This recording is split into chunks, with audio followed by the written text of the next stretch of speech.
Well, thanks a lot for coming on today and helping kind of to have this conversation about what Pietism is all about. Sure, glad to be here. I think the first thing is just kind of a basic question of what is Pietism? Um, and then maybe also a little bit about your story because you come from a Pietist background. Yeah, that's right. So Pietism is very old and musty in some ways, right? It's a movement that starts in 17th century, what's now Germany. And at the time, it's a pretty significant movement to renew Lutheran and Reformed and other Protestant churches. So this is about 30 some years after the 30 Years' War, 100 plus years after the Reformation. And part of what inspires Pietism is the sense that churches are well established, right? And they're well funded. They're usually connected to the government. But the Pietists feel like there's not a lot of life in churches, right? Their sermons being preached, what difference they make is a little harder to tell, or at least that's what Pietists believe. And so it's not really an attempt to start a new kind of Christianity, a new kind of church. It's usually a sort of reform from within impulse, right? How do we take a Lutheran church and make it more vibrant? How do we help people make their faith active in love of others is a big Pietist slogan early on.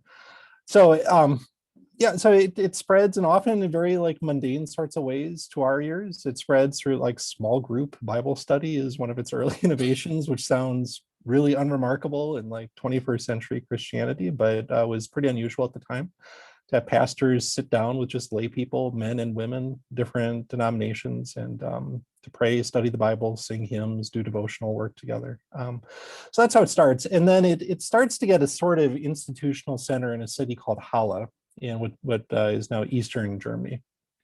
And you've got universities, schools, orphanage, pharmacy, museums, printing press. So they send out missionaries to places like India and the Caribbean. And so that's where Pietism's reach starts to expand and starts to reach lots of parts of the world. And then there's kind of a related movement called Moravianism we can talk about if you want. It's sort of a branch of all this. But then it kind of dies, right? Like if you go to Germany today and ask like, where's the Pietist church? No one will have any idea what you're talking about. It's maybe there in pockets, but for the most part, within 100 years, it's gone as a movement. And so what survives, what I tend to think about as Pietism is more of a religious ethos that you keep finding in different kinds of churches, different kinds of traditions that sort of owes something to that legacy or heritage, but isn't necessarily like connected to it formally. And you still will not find like Pietist churches. Maybe some denominations, though, are a little bit more shaped by it. And so the reason I'm interested in Pietism is I grew up in the Evangelical Covenant Church, which is a pretty small denomination. It's mostly in the Midwest, to some extent the two coasts, and probably like 200,000 people nowadays. So it's not a large denomination. It was founded by Swedish immigrants in the 1880s. And so these were people who had been part of a pietistic revival in Sweden, came over here, and like 1.25 million Swedes came over here. So there are a lot of them. And some of them joined Lutheran churches. And then these Lutherans decided to form their own church in 1885 called the Mission Covenant Church, or now it's the Evangelical Covenant Church. So this is what I grew up in. I'm a fifth generation Covenanter. And it was always a weird church to belong to because most people had no idea what it was. It sounded kind of Lutheran, kind of Baptist, kind of evangelical, kind of mainline. And over time, what I learned is it was really strongly influenced by Pietism. And at least some of its leaders have clung to the language of Pietism to explain why it doesn't fit all these other categories. Mm-hmm.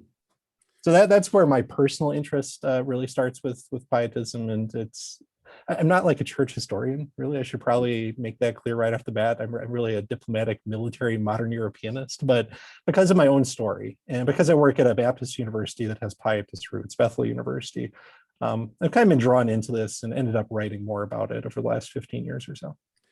Yeah, I think before we go any further, it may help to talk a little bit about where you teach, because that it does have a strong Pietist background. And I think in the book that you helped write, The Pietist Option, is it Lundquist that was the president? Yeah, Lundquist, Carl Lundquist. Yeah.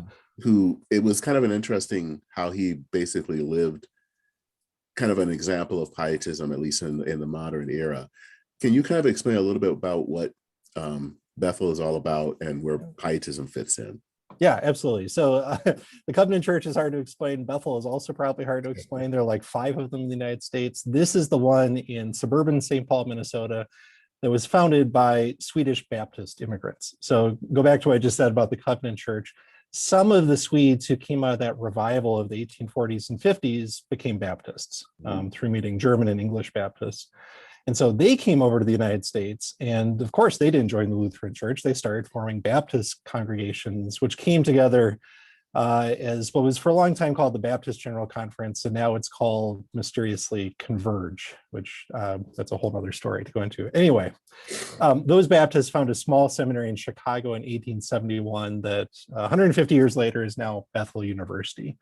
And so it's a Baptist school. There are a lot of Baptist colleges and seminaries in the United States. It's evangelical broadly, but I think what's distinctive about Bethel is that kind of pietist heritage. And in some ways, it feels like it softens some of the edges of the evangelical and Baptist heritage. And I think Carl Lundquist is as good a way to explain it as anyone.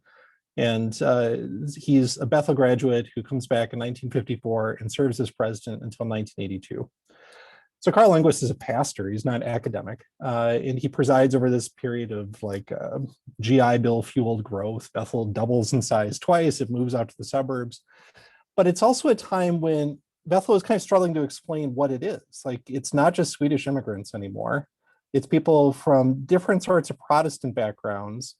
And it's got connections to like evangelicalism, but it doesn't quite feel like other evangelical schools. And so Lundquist starts talking about pietism as being the distinctive.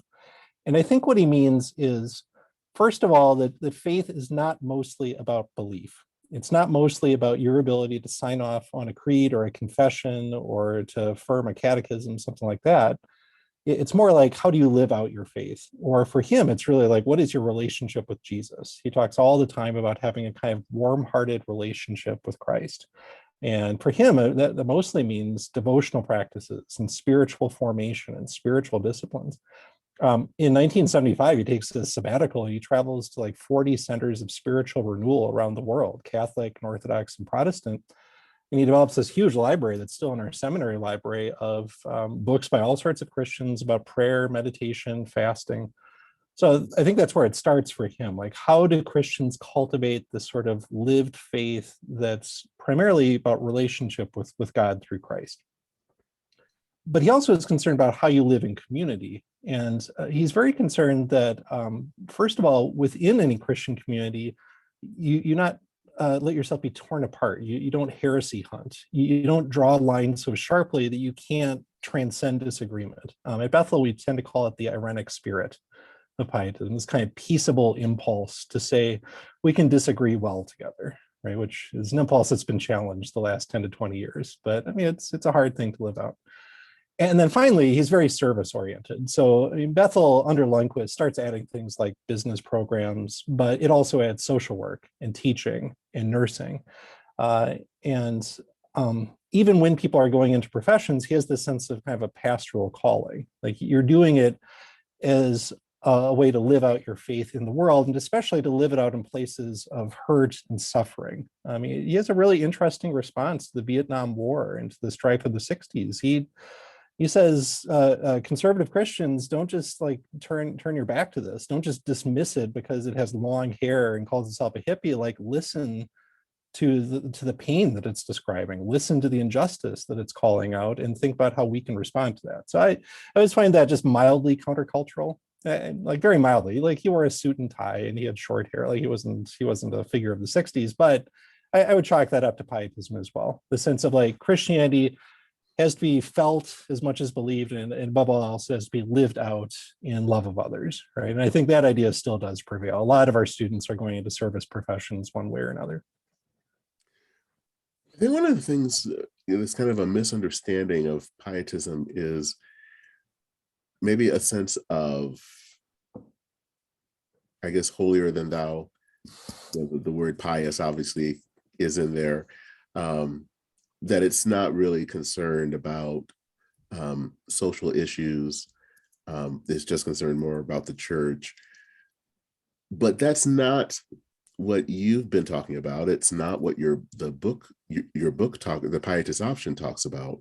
Why is there that kind of missed connection there? People have a different viewpoint than what is the truth. Yeah, and I don't think it's untrue necessarily. I just think, I think most Christian traditions have different kinds of seeds within them, right? I mean, the strengths very easily turn into weaknesses, right? And kind of impulses can go in lots of different ways. So I don't think it's unfair. I'm not surprised. Like, partly, like it's easier to deal with someone already equates pietism with something rather than they have no idea what it is. So, like, if someone tells me, well, pietism sounds like being holier than thou, right? And pietist is a pejorative term back in 17th century Germany. It does have the sense of, oh, you think you're so pious, which I mean, it should be problematic, right? There is this kind of sense of, are you saying you're a superior Christian to all the other just ordinary Christians around you? That's something pietists really do have to struggle with. And I think sometimes where pietism does go wrong is it develops this sense of, well, the way you test that this is really authentic lived faith is you have all these rules you're supposed to follow and all these boundaries you're supposed to stay within. Or sometimes it's all these things you don't do, right? So for all my admiration of Karl Lundquist, he had this very strongly culturally conditioned sense of to live a holy life was not to drink, not to smoke, not to go to movies, not to go to Broadway plays, not to dance, right? Which I don't necessarily associate with pietism, but I certainly associate with a kind of like middle class, white, suburban, Midwestern sort of Protestant piety, right? And to some extent, I think he kind of struggled with that.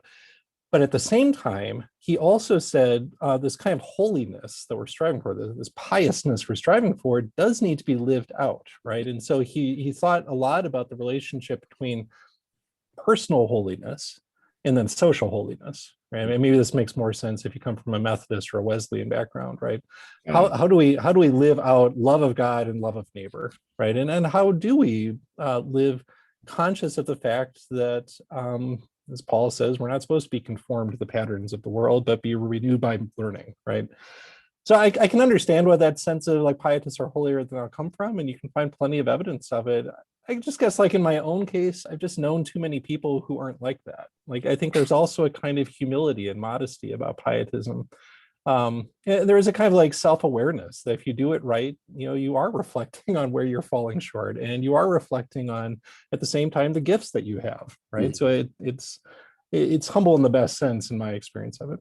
I think the real concern, I think of the fairest criticism that you've alluded to, Dennis, is the concern for social issues, right? Because even if you do have that sort of sense of making your faith active in love of neighbor, a sense of social holiness, and we're supposed to feed the hungry, and we're supposed to shelter people without shelter, and visit the prison, right? Like all those kind of New Testament themes. That doesn't address the causes of suffering, of hurt, of injustice, of inequity, of exploitation, of marginalization. This past year, I've been involved in an online conversation with people from 12 different Christian traditions. I'm the pietist in the group. And every month we write about how we think about following Jesus is kind of the broad cue for it. And then everyone else writes a response. And so I took my shot at explaining pietism. And I think the most meaningful, I guess, pushback or critique I got was from Ferris Blount, who represents the Black church tradition in the conversation. And he said exactly that. Like, the pietists you're talking about are trying to feed the hungry. They're trying to give water and shelter and education and care, but they're never addressing the root cause of any of this. They're not asking about like the systems and the structures that created these conditions that led to this suffering and this exploitation. Does pietism have anything to say to that? And I said, I think that is a weakness of the tradition. I mean, partly because I think pietists have this sort of concern, like, the church can't become institutionalized, right? If the church becomes an organization that's bent on preserving its power and its wealth and its status, you start to lose some of that vitality, right? We kind of find ourselves back in the position we were in the 17th century, or back in the position that led to the Swedish revival I've alluded to. But at the same time, can you really address structural and systematic problems if you don't have structures and systems? Can you do that all at a grassroots kind of level, right? Can you do that? And I think pietists would say, well, at the grassroots, what we can do is care for people, right? But I'm not sure they've got we really have a great way of understanding then what do we do about systemic racism? What do we do about institutionalized inequalities around the world or within our societies. I think our impulse is to love and to care. We don't necessarily have the same resources, I think, to deal with what hardwires this world for injustice. And so that's the place where I feel like I need the help of other traditions. One of the things I think that I've noticed and kind of learning a little bit about Pietism is that some of how it is lived out from, and this is coming from Europe, isn't that different from the Black church tradition. Where do you see those kind of similarities? And I think I know where we're kind of going with the differences, but where do you see the similarities there? Yeah, I mean, where I see the similarities, I mean, they're actual points of convergence. Like one of my favorite stories is in the Caribbean in the 18th century. It's in a book called Rebecca's Revival by John Sensbach, who's a historian at Florida. And the story of Rebecca Pratton, who is born into slavery, is an enslaved African on, I think it's the island of St. Thomas in the Caribbean, converts to Christianity through Pietist missions, through Moravian missionaries, becomes one herself, marries a German Moravian, and ends up in West Africa ministering to people at a slave trading fortress, right? So there are moments where these stories actually connect. Where I think they're more in parallel is, first of all, this notion of Christianity has to be something more than belief, right? It's pretty easy for white Christians in the 18th, 19th, and into the 20th and 21st century to affirm the right kinds of things, and yet they seem to make no difference in their treatment of an entire population, right? And so I think kind of naturally, like the Black church has really emphasized, well, belief matters, but what matters more is how you live this out, right? Like it's got to be a lived faith if it's going to make any difference in the world, right? We don't just believe in Christ, we follow Jesus and we are his hands and feet in the world, right? I think that's something Pietists really have in common with broadly the Black church tradition, right? I think the other is this really strong emphasis on the church as a community. Like this is not something you can do by yourself, right? I think there is within Pietism sometimes this impulse towards just it's me and my God, and as long as I get to heaven, that's fine. But that's counteracted by this emphasis on the small group, right? How do we form intentional Christian communities? How do we come together to support each other, to encourage each other, to pray for each other, to love each other in times of distress? And man, that lived experience is key to the Black church story, right? Like it is the one institution that exists in, like I went to college in Williamsburg, the Baptist church right there, like that existed to help those Black folk in a world where they were being brutalized, right? The church existed. And then in Philadelphia with the AME, and then throughout the 19th century in the civil rights movement, like that, I mean, much more acutely, I think, is felt in the Black church tradition. But like, I think my Swedish forebears would understand that, you know, growing up as poor peasants, trying to eke out an existence, like where do you find a sense of dignity and worth, and where do you experience love in the world? Well, you know, maybe to some extent in the formal state church, but definitely in that small group where you come and you read about Jesus and you encounter him together. Like I would guess that's a kind of affinity, at least, between the two traditions. So in looking at piety, I ultimately want to kind of get to where it fits with mainline Protestantism, but I really want to talk just briefly about evangelicalism, because obviously that's in the news literally these days. How do you think that Pietism could renew American evangelicalism? Well, that was probably the main hope of the book that you've alluded to. So this came out 5 years ago, the Pietist option I wrote with a Covenant pastor friend of mine named Mark Patty. I mean, I don't think we necessarily said in the book, we're only talking to evangelicals, but both of us come from evangelical backgrounds and work in evangelical settings, and there are things we appreciate about it. And so to some extent, that's who we're talking to. Like historically, Pietism is one of the sources of what comes to be called evangelicalism. It's like, I think, First Great Awakening, right, in the 1730s and 40s. Yeah, to some extent, that's kind of Reformed Puritan descendants like Edwards and Whitefield. Also, John Wesley, the founder of Methodism, his conversion experience happens through Pietism, Moravians, and then the other German Pietists. And so a lot of the themes you hear in evangelical piety sound a lot like Pietism, right? This notion of you need a born again experience, that an authentic Christian experience is one of conversion, not simply being born into a church, not just being baptized, but having if not like a right now at this moment decision, some sense of turning meaningfully toward God, of repenting of your sins. And that's pretty common to pietism and evangelicalism. The sense of having to make faith active in the world, I think that shows up in evangelicalism as well. Where I think pietists start to have tension with evangelicalism, especially in the 20th century. Like in the Covenant Church, I think it really starts with the fundamentalist modernist split in the early 20th century. And here it comes down to like, what does it mean? What is the authority of Scripture, right? Um, I think pietists would tend to say, well, the Bible is not chiefly a source of like scientific information any more than the source of rules and regulations.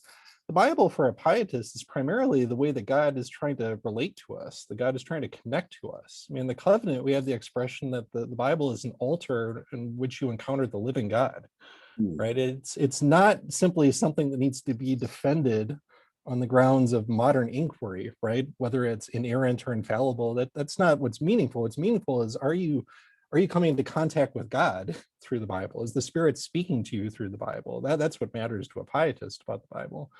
And so as some evangelicals at least start making certain positions on biblical authority or inspiration or truthfulness the standard for belief, I think that raises the hackles of some pietists. Certainly that shows up in the history of the Covenant Church. I mean, I think the other one, and this is why evangelicalism is in the news, is at this point, it's very hard to tell the difference between evangelicalism and white Republicans, right? It is so closely identified with at least one segment of one political party that you've got people wondering now, does it have any religious distinctiveness at all? Or is it just kind of religious cover for an ideology or political power, right? Or white supremacy or themes like that? I think that's a fair question. And for pietists, that doesn't make any sense, right? Pietism starts because churches that have power and wealth are not doing what they should, right? They have the appearance of church, they have the form, the semblance, but they don't have any life to them. They don't have any energy. I mean, pietism is a reaction against the notion that Christianity is involved in controlling a culture or having power and authority. Like that doesn't produce the authentic sort of encounter with God and transformational lived out faith that pietists talk about.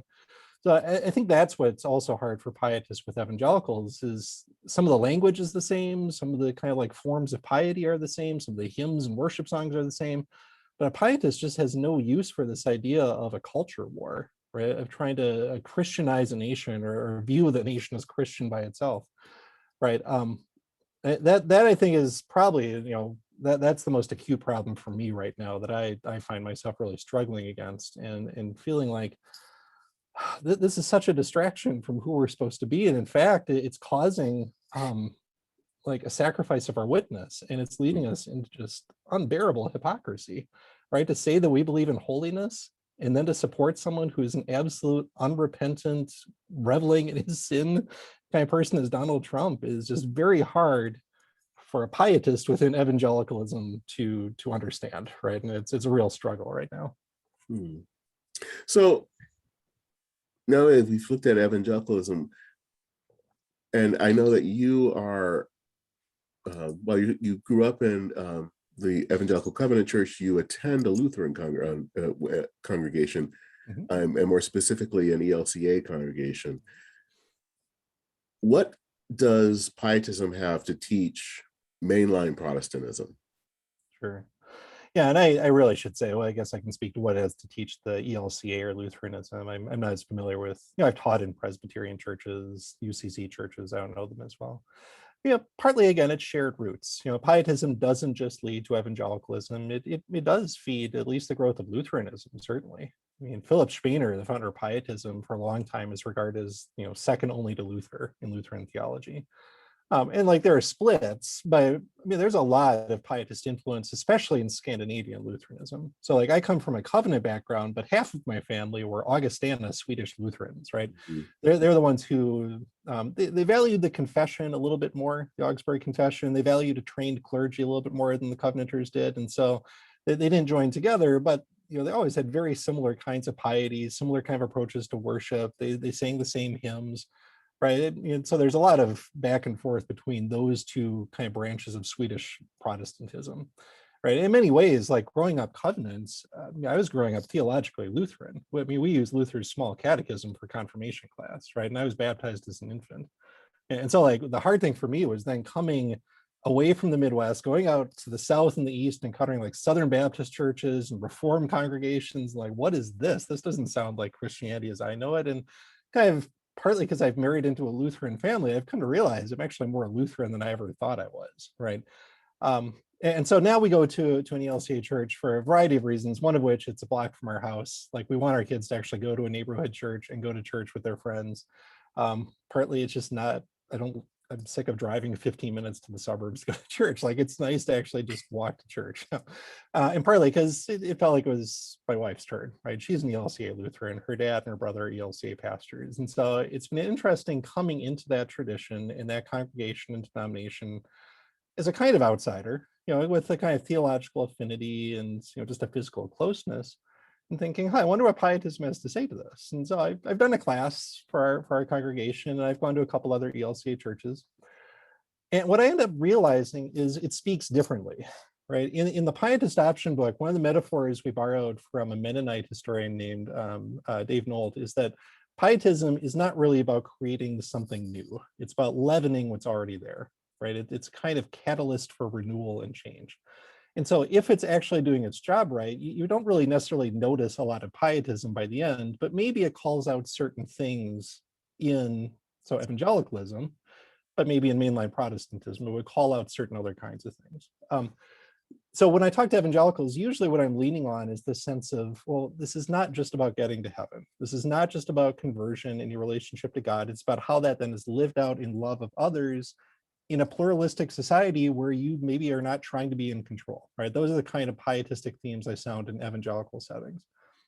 In mainline settings, it's probably going back more to the, but in a sense though, it is about personal conversion and personal holiness and relationship with God and devotional practice, right? I mean, like mainline Protestantism in America has its own kind of problem with being too closely associated with the prevailing culture, right? And with powerful institutions. I mean, it was the establishment until 1950 or so. Mhm. And I think to some extent, this is the problem a lot of mainline churches still find is this is in their DNA. This assumption, well, they're just always Norwegians getting off the boat, right? And they'll just come to our church here and it's Minnesota after all, right? And and you're so kind of then tied to the status quo, right?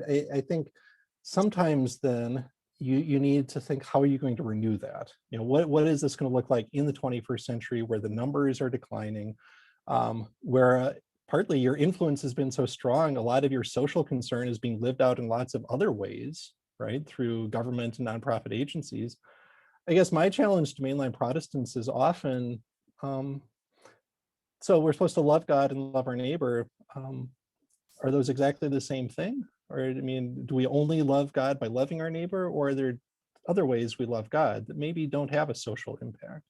Are there aspects, I mean, is there something to the idea of a personal relationship with God or personal devotion or spiritual discipline? I'm really glad I'm in a church that takes social justice seriously and its social witness seriously.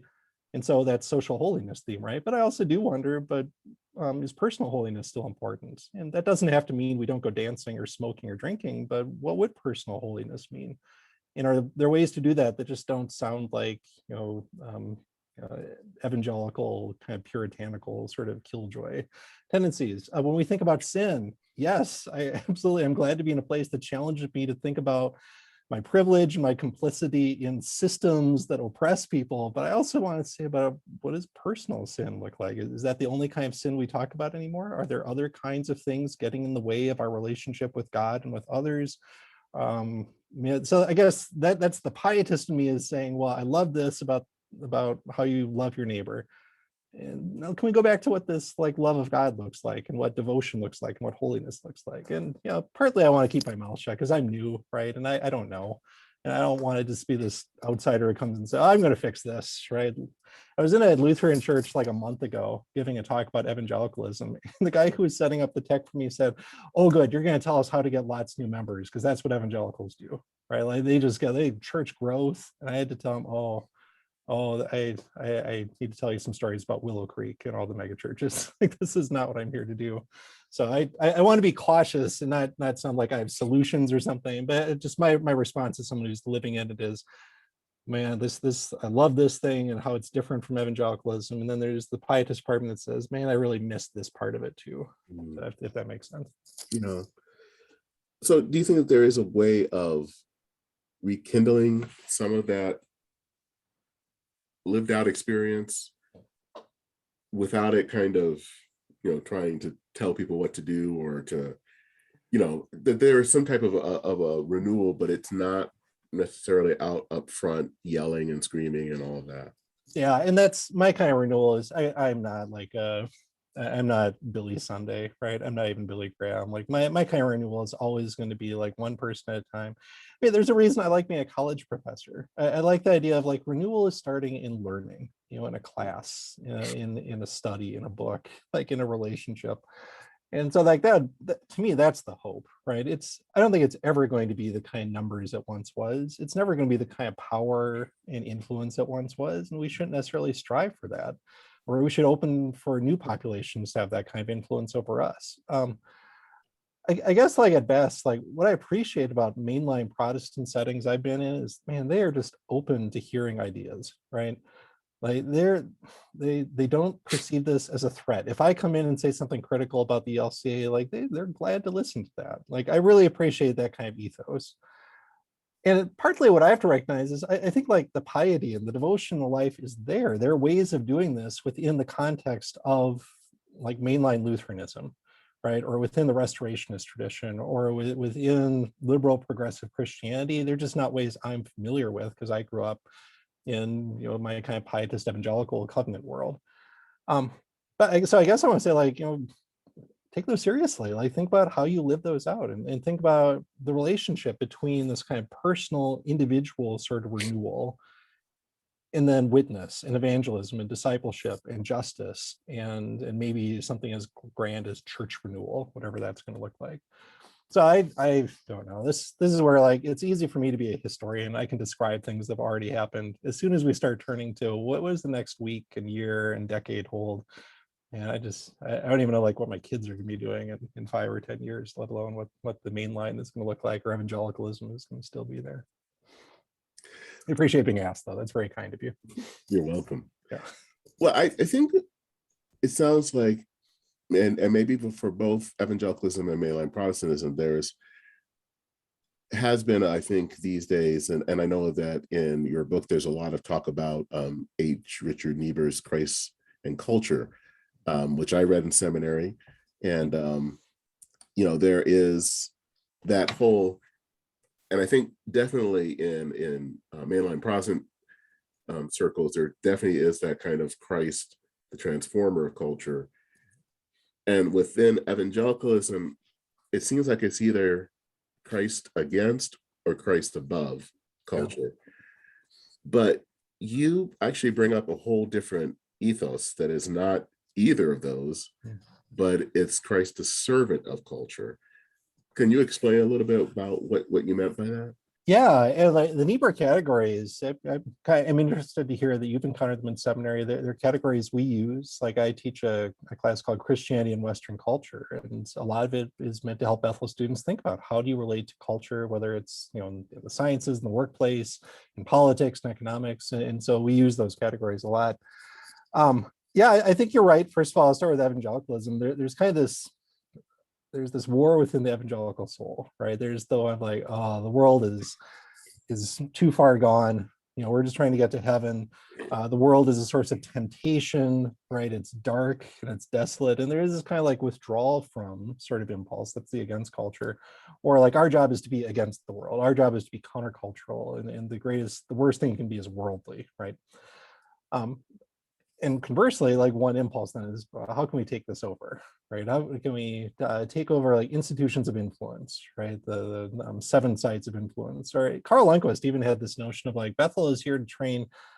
He called it, maybe unwisely, a task force for the the penetration of culture, which I think from the outside probably sounded a little bit like, oh, you are from the religious right. Yeah, and like you had to kind of know who Karl Lundquist was to say, well, what he meant is we'll send nurses to go care for people. That's how we'll penetrate culture, right? So I think that's absolutely true. I think those are kind of the impulses within evangelicalism. What pietism suggests perhaps is a mild difference for both is this servant of culture idea. And this comes from a scholar named Dale Brown. So Dale Brown grows up in the Church of the Brethren, which historically comes from early 18th century Germany, kind of pietists who have been persuaded of adult baptism. So they're Anabaptist too. And then they come to Pennsylvania and then they spread. And so Church of the Brethren is a kind of mainline offshoot of that. And so Dale Brown does some of the early work to really turn pietism studies into something that speaks English. And he's doing a lot, for example, to help my sort of covenant forebears recover pietism. And he writes a short book called Understanding Pietism. That's still a pretty good introduction. And I came across a speech he gave at a Brethren college called Elizabethtown in Pennsylvania. Like, this is about 30 years ago before he died. And he was reflecting on this sort of tension between being a pietist who feels called to a life of devotion and relationship with God and love of others, and then an Anabaptist who is supposed to be committed to discipleship, right, and to non-resistance, but also to non-conformity with this world. I was trying to think, like, can these fit together? And he said, well, maybe they're in a dialectic relationship. Maybe there's a kind of give and take between the two of them. And the way it came together for him is this notion that we serve the Jesus we just talked about during Holy Week, who washes the feet of his disciples, right, as a model to the rest of us. And this resonates because this is actually a practice in Brethren churches, unlike most of our churches.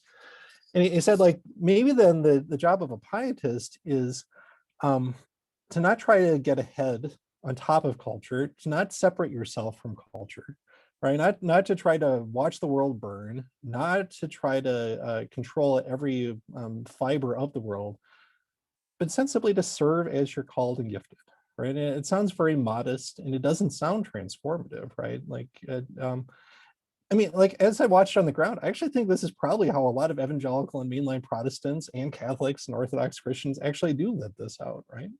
I mean, like, where do I have neighbors I can care for? How do I do that? What resources do I have to give?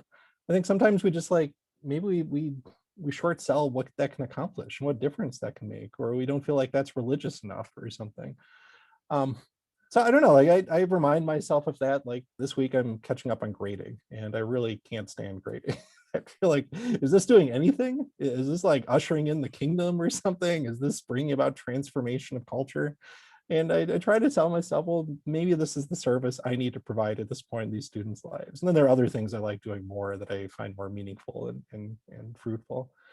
Yeah, I don't know if that's enough. Maybe that's too small a thing, but I feel like it's at least something that's manageable, and it's something we can all figure out in our own context. Maybe it starts in your family, in your relationships, or maybe it starts with your literal neighbors.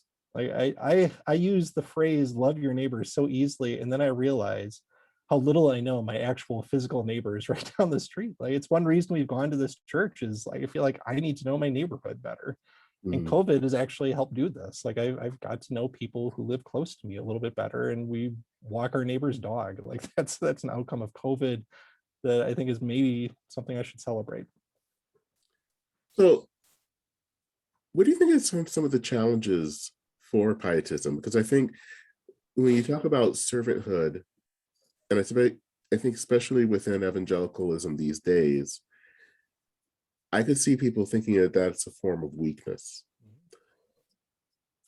That may be one challenge, but what are the things that I think are going to be a challenge for someone to live out a pietist life? Yeah, I mean, the challenge is, like, no one knows what it is, right? but in a way, that's fine. I don't really care. I'm not trying to start a new church or something. It's more like, I mean, can these emphases, can these instincts take root and can they lead to new life, for individuals, for the church, and through the church for the world? That's what I care about.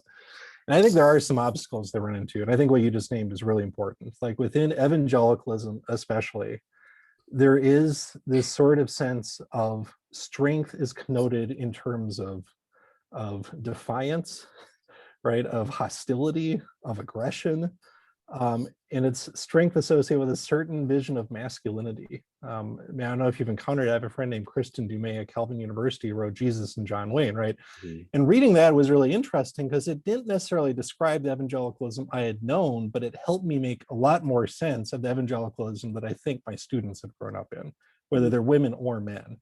Like, they are being acculturated by a kind of Christianity that says to be a man is not to show gentleness and kindness and self-control and patience and love and joy. Like, the fruits of the spirit have nothing to do with militant masculinity or toxic masculinity, it's sometimes called. And they're the kind of things that I've observed in pietism. And man, that is going to be a tough sell to evangelicals who would just associate that, as you said, with a kind of weakness, a kind of submissiveness, a kind of surrender to like the secular forces of the world.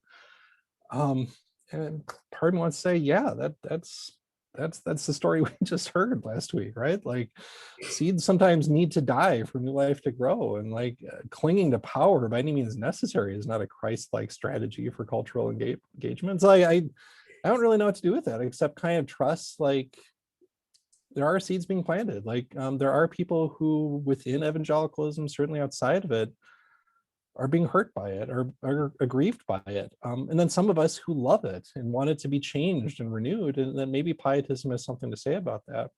What that means for the mainline, like, honestly, I don't know if I can really speak to it. Like, I'm not sure what the obstacles there are, except that I think within mainline culture, pietism does manifest itself as a kind of legalism, right? Or a kind of like, well, it doesn't matter what's happening in this world, the next world is what matters, right? It would be, I'm too heavenly minded to be earthly good.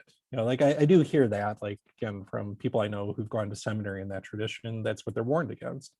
And so, like, if what I'm saying does have some value, it would have to overcome those sorts of assumptions about what pietism leads to. Like, is there a way that a sort of pietist renewal within those traditions could lead to like a kind of way of understanding convertive piety that isn't legalistic, or a kind of holiness that isn't legalistic, and that leads to social witness and movements for justice and social change, right? Like, that's the obstacle probably that I run into on that side of Protestantism. A little bit about, you talked a little bit about the Moravians, Mhm. and what is the connection with Moravians and Pietism? Yeah, it's you should probably talk to a Moravian to see like how much they think they're part of this. But historically, again, like, there's a kind of origin story. That's kind of where this all starts. So the founder of Moravianism is this German nobleman named Nicolaus von Zinzendorf. So it's like 1720s or so. His godfather was Philip Spener, the founder of Pietism. He had studied at the University of Halle. He had connections to Halle Pietism, and drew at least some of those themes out, right? The sense of the need for conversion, but he understands it differently. I mean, like, one of the kind of German pietist models of conversion is that you go through this extraordinarily difficult process of repentance called the Bußkampf, where you're like reduced to tears at your own sinfulness, and then at the last minute, God breaks in by grace and changes you, right? And Zinzendorf says, no, this is about joy. Right? This is not about like feeling like a worm or something. It's about the joy of knowing Christ. Although he also has this notion of like, one way we do this is by meditating on the wounds of Christ, right? He has his own kind of version of convertive piety. I think the other similarity is Zinzendorf has this very strong impulse not to form a new church, right? Which Moravianism will become its own distinct branch of the family tree. But early on, he's trying to do is to say, how can we restore the unity of the church? How can we heal the wounds of the Reformation and all the other conflicts before it? And that is something that the pietists at least aspire to, if they don't always work towards. They end up often staying in their Lutheran church, but they at least have this notion of, if the belief system doesn't matter as much, why can't we do mission together? Why can't we evangelize together? Why can't we seek justice together? And so, like, there's a kind of affinity there. But then Moravianism really develops in its own interesting ways, right? It has its own center in Europe called Herrnhut. It sends out its own missionaries all around the world. And then when it gets to North America, in places like Nazareth and Bethlehem, Pennsylvania, right, it forms its own kind of communities, its own traditions, and eventually its own structures. So different provinces in North America is how the Moravians were organized. So, it's probably more like a cousin tradition at this point, kind of like Methodism is a cousin tradition, but it's at least got some kind of like, original connections, and then maybe some affinities that are still there. Where do you see Pietism going in the next few years? Um, I won't say decades, but just in Yeah. the next few years, where do you think will we see more examples of pietism throughout American culture? I would hope so. Like, I mean, I think if I'm being hopeful about this, and I mean, it's not like this is measured by pietism becoming a better well-known term or something, but like if the kind of things I value in pietism are being expressed elsewhere, like that's what I would hope to see.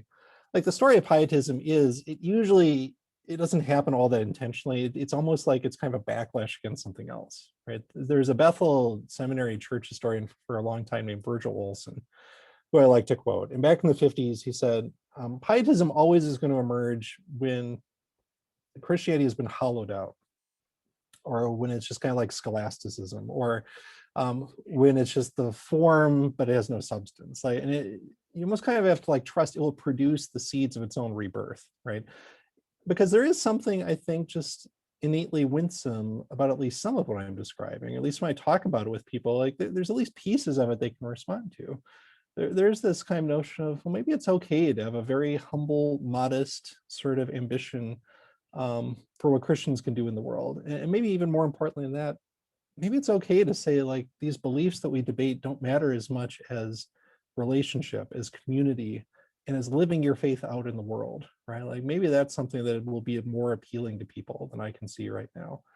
Like I do see it in my students sometimes. Like I think they're fairly dissatisfied with evangelicalism and what it's become. I don't know that they were all that thrilled about what it looked like the last 5 or 6 years, or what it looks like in Charlottesville in 2017 or in January 6th, right? I don't think that squares with their notion of what it means to follow Christ. And so if it's going to happen, it's probably going to happen that way, right? Like an individual level in a certain congregation or in a school or college, seminary. Say like, what other resources do we have to draw on it, and like where have we gone astray, and how can we get back to relationship with God, relationship with each other, and how we serve in the world, right? Like, and maybe pietism has some resources to offer there. That's as much as I really hope for. Like there's whenever you publish a book, you have these kind of grandiose notions of, this is going to change the world, and I'll be on the Today Show talking about pietism. It's ridiculous. It's its own kind of vanity. And instead, it's been things like this, right? It's been a lot of conversations, a lot of like adult Sunday school classes, podcasts, interviews, just talking to people, helping them think through like, how does this connect to your story? Like, does this give you any kind of hope for thinking about what the future might look like? And that's probably that's why I should have been hoping for all along, right? And the nice thing about having a book is then I can refer people back to it and say, hey, like start here, and maybe they'll give you ideas of someone else to read or someone's story that you really resonate with. And so that's the nice idea of the permanence of a book, however many copies it actually sells. So if anyone wants to know a little bit more about pietism or know more about you, where should they go on the web? Sure. So for about 10 years now, I've had a blog called Pietist Schoolman, which it's also hard to spell. Like that's the other problem with pietism. But Pietist is Pietist, and then Schoolman. So if you just put that all together, or if you just Google Chris Gehrz, that's Gehrz, that's also hard to spell, you'll find me. So on the blog, you'll find there's a whole page just of like pietism ? To give you some further readings and resources. I haven't blogged there as much. I've been blogging for Pathos the last 6 years or so at a blog called The Anxious Bench. And so I'll write about pietism to some extent there. And maybe the other place is look up this online conversation I talked about. It's if you just Google respectful conversation, it's run by a guy named Harold Hay. He's done a few of these, and this year's is about following Jesus. So if you just Google respectful conversation, go to his website, you'll find my essay, but then these other 11 conversation partners writing about their tradition. So like this month we're doing Wesleyanism, and Sarah Lancaster wrote a piece about what it's like to be a Wesleyan, and now we all responded to it. I think next month is a Black church tradition, although it might be the Mormons are next. I can't remember the order we're going in. Yep. Right. So those are a few places you can find me on the net. Okay, cool. Well, Chris, thank you so much for taking the time to chat and for hoping to enlighten people about this important tradition in Christianity. Well, Dennis, thanks for giving me the chance to think this through. I don't do this all the time, so it's good like every few months to kind of rethink this again. I appreciate you letting me kind of talk out loud for a while. Not a problem. Not a problem. All right. Take care. All right. Thank you.